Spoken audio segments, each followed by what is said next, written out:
Terima kasih Pak Ketua. Ini tahun baru Komnas HAM diundang kali pertama ini, suatu kehormatan. Mudah-mudahan Bapak Ibu bisa jadi orang-orang dan berperilaku yang terhormat. Komnas HAM lahir dari amanat atribusi pasal 75 Undang-Undang 39 tahun 99. Bertujuan untuk mengembangkan kondisi yang kondusif bagi pelaksanaan HAM yang sesuai dengan Pancasila, dengan Undang-Undang Dasar Negara Republik Indonesia, Piagam PBB, Deklarasi Universal HAM, DUHAM. Ini penuh makna, Pak. Saya nggak ngerti Bapak-Bapak paham atau tidak itu, Pak. Jadi pisau analisa pertama itu bukannya Deklarasi HAM Universal, tapi Pancasila dulu, Pak. Jadilah Komnas HAM yang Pancasilais, yang konstitusional. Ini saya mohon paham betul, Pak. Pasal 76 atribusinya langsung berasaskan Pancasila. Kecuali Bapak-Bapak tidak paham. Saya tadi diingatkan ternyata Komnas HAM itu bukan LSM, Pak.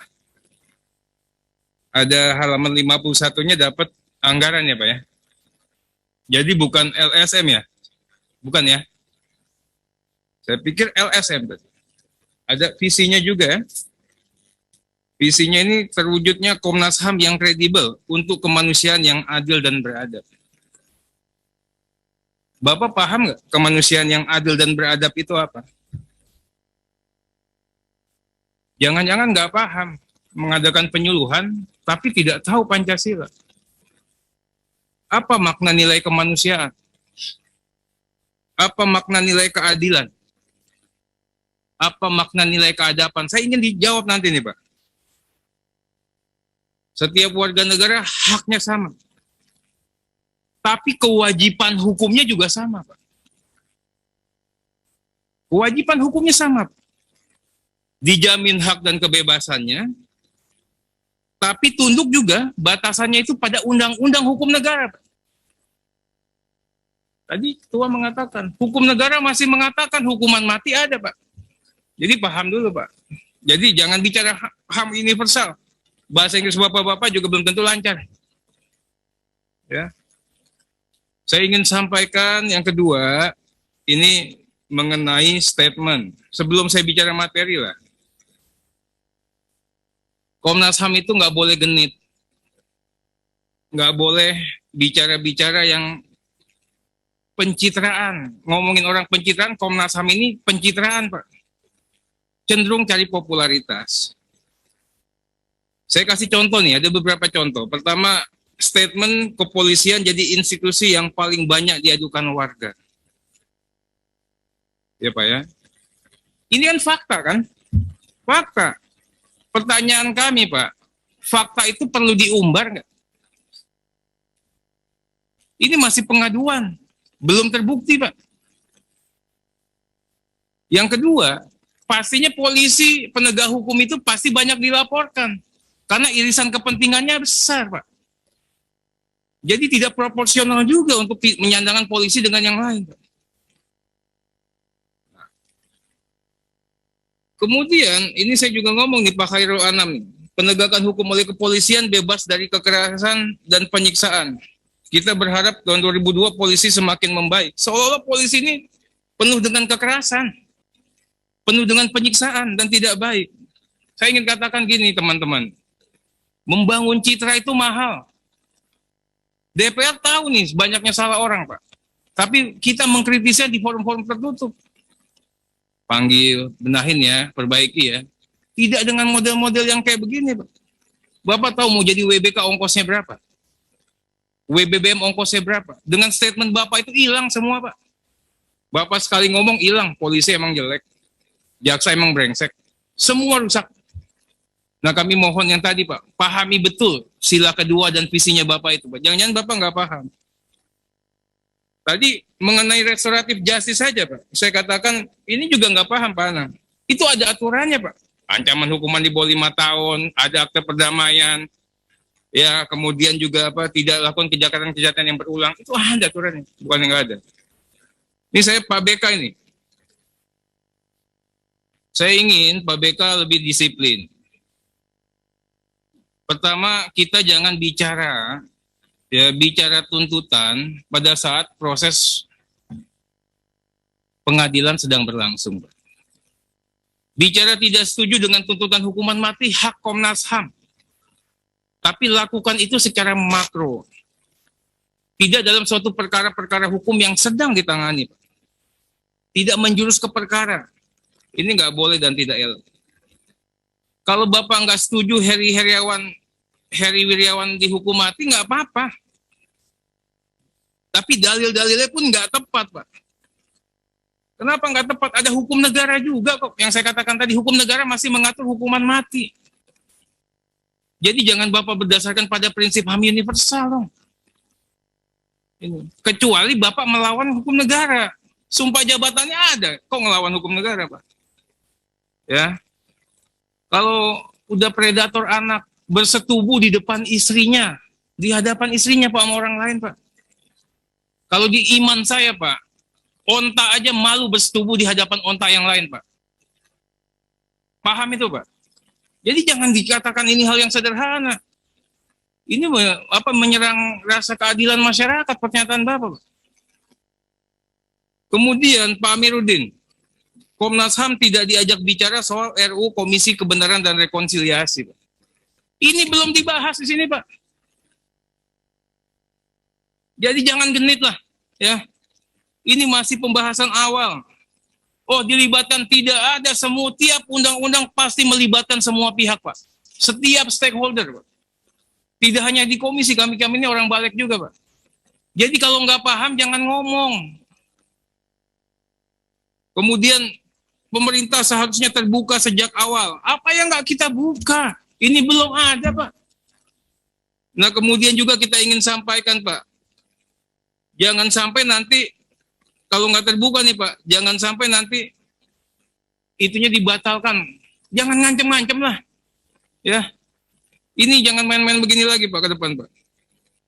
Kemudian lagi, Pak, pemerintah berhenti berwacana. Apa sih ngomongnya kayak gini?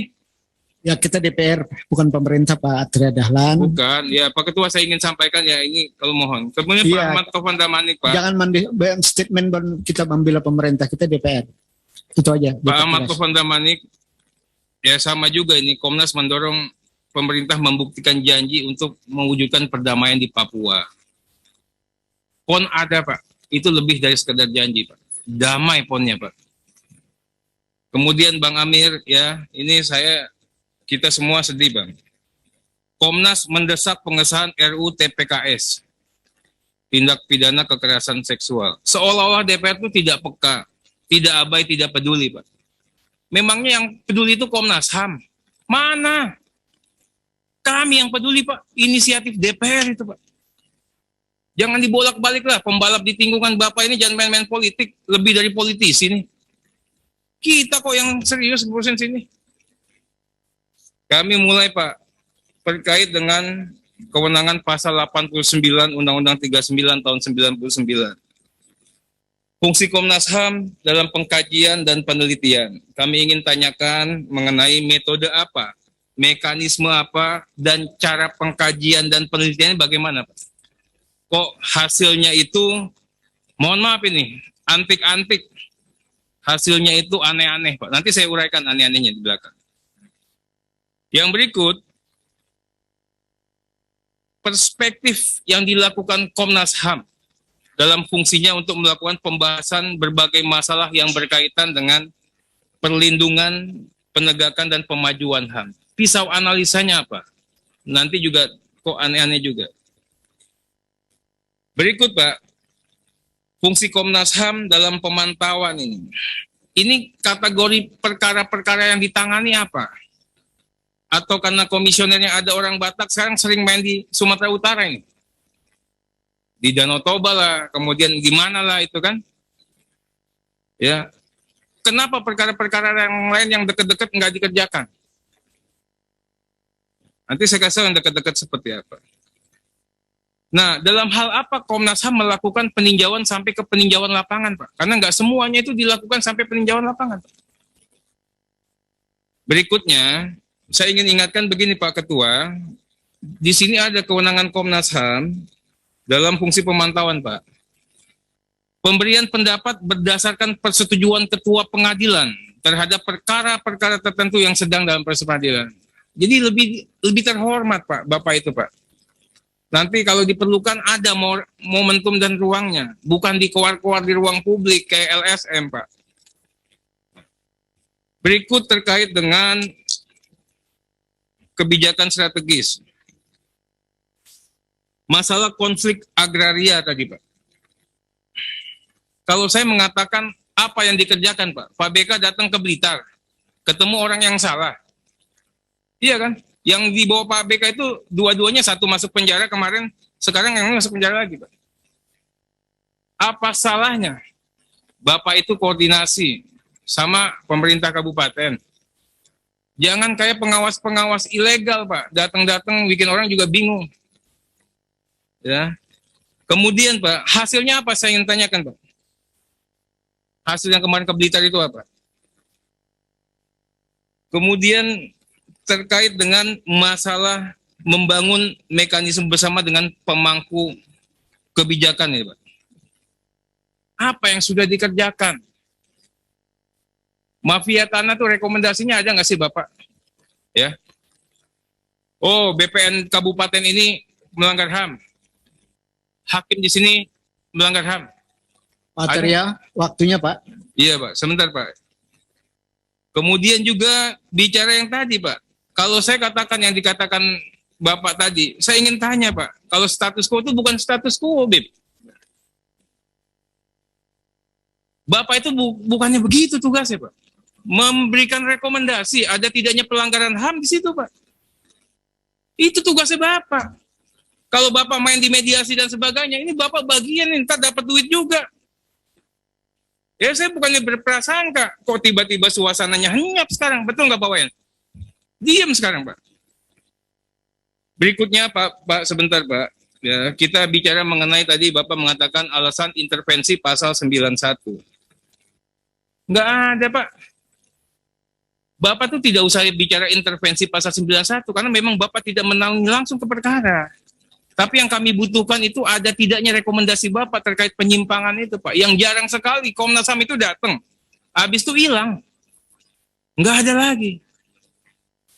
Berikut mengenai isu intoleransi Pak. Ini bagian dari pekerjaan tadi Pak. Sekarang ini intoleransi itu meningkat. Fakta Pak. Apa yang Bapak kerjakan? Coba nih, saya ingin tanyakan bagian yang mana nih komisioner? Apa yang sudah dikerjakan? Bagaimana run perpres, pembangunan rumah ibadah? Kita ini mundur ke peradaban masa lalu, Pak. Zaman dulu aja selesai. Orang bangun masjid aman, orang bangun gereja aman. Rekomendasinya ada nggak? Ini yang kita tegas-tegas aja nih. Kemudian masalah kekerasan aparat negara. Saya ingin semuanya juga proporsional, Pak.